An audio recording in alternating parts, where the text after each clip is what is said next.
আসসালামু আলাইকুম। আবার চলে আসছি আমার শ্বশুরবাড়িতে। আজকে মাছ ধরলাম, তো মাছ রান্না করবো। আমার ঘরের পাঙাশ মাছ, ডিমওয়ালা মাছ। এটা আমার ছোট হাজির খুব পছন্দ, এই ডিম।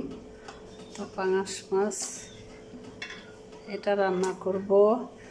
আর হচ্ছে এই যে তেলাপিয়া, আর দুইটা 1 কিলো আসবে। এইটাই তো আধা কেজির বেশি চলে আসছে। এটা ফ্রাই করব।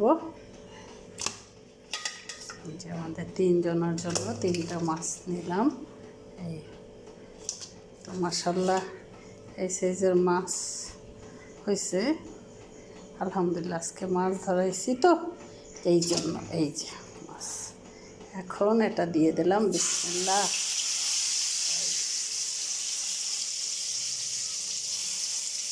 বিসমিল্লাহ করে এটা ফ্রাই করব একদম।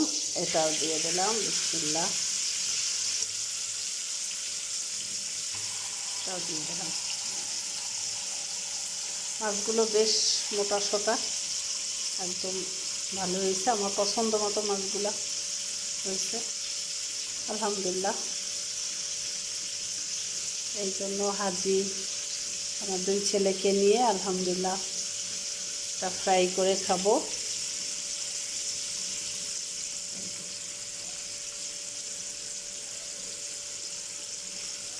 আর এটা রান্না করব বেশ টুকটাক একটু।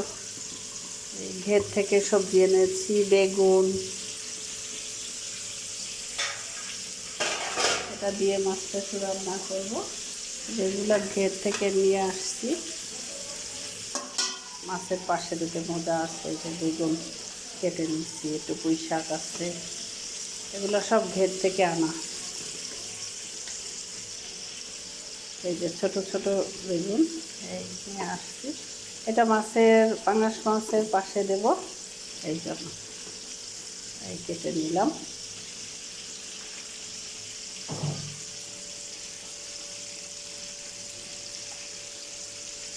কম বাজে না, বেলা অনেক হয়ে গেছে। আজকে মাছ ধরতে ধরতে দেরি হয়ে গেল।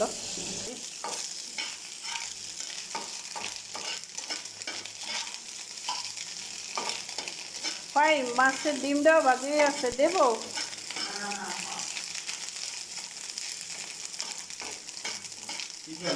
মাছের ডিম খাইবে?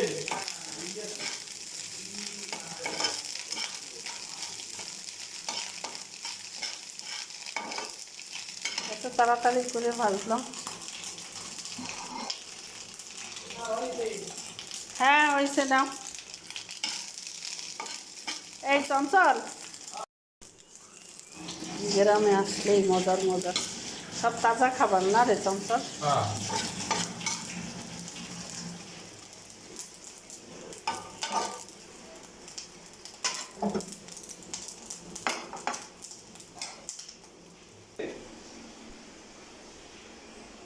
গ্রান কেমন দেখছো?